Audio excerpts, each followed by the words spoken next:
ата эне баягы апалар жок, байкуш. Баягы аксакалдар жок, сакалын жайкалтканчы отуруп вакыт неметкен кетип баратат. Туурабы? Ыйлагың келет. Баягы сүрөт жоголуп баратат.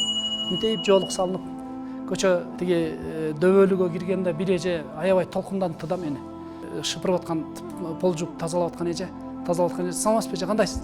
Жакшы айланайыңдар. Ден соолугуңуз жакшыбы эже? Кандайсыз? Жакшыбы десем, алдыңа кетейин, жакшы деп эметсе, алдыңа кетейин дегенге неме болуп калыптыр. Жүрөкчү. Эч ким жалынбай калды.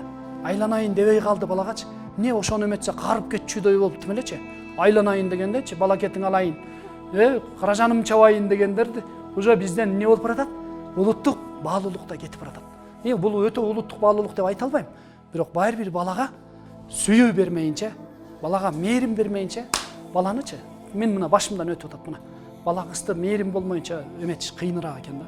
Ошондо бир киши айтыптыр, 100 жыл мурун айткан экен, арпанын ташын терейин, арманым айтып берейин, арпанын ташы бир табак, арманым айтсам бир сабак деп 100 жыл мурун айткан экен. Карасаңыздар, анан мен келип кыдырып келип туруп бурдум муну.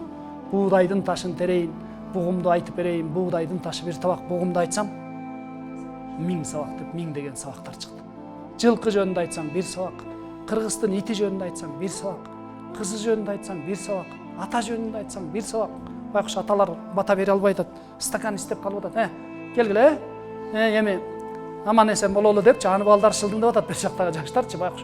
Ошо бата үйрөнөйүн деп дагы аракет кылбай атпайбыз. Батаны үйрөнүш керек. Батанын жамандыгы жок. Кудайдан сурануу да, тиленүү эч кандай эмес жок. Бизде немеде Кыргызда жок болчу десеңер бар болчу бул.